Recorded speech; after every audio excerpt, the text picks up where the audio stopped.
പ്രകൃതി ഭംഗിയാലും നോക്കത്ത ദൂരത്ത് പരന്നു കിടക്കുന്ന കൃഷിയിടങ്ങളാലും അതിമനോഹരമായ തമിഴ്നാട്ടിലെ ഒരു ഗ്രാമമാണ് തെങ്കാശി.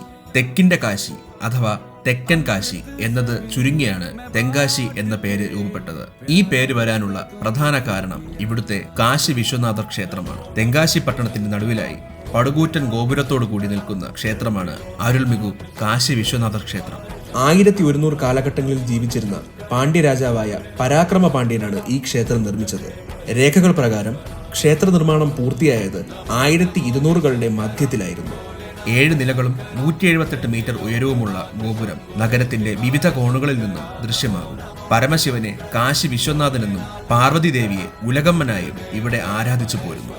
ഈ ക്ഷേത്രത്തിലെ ദർശനം രാവിലെ 6 മുതൽ ഉച്ചയ്ക്ക് 12 മണി വരെയാണ്. വൈകുന്നേരം 4 മുതൽ 9 വരെയും.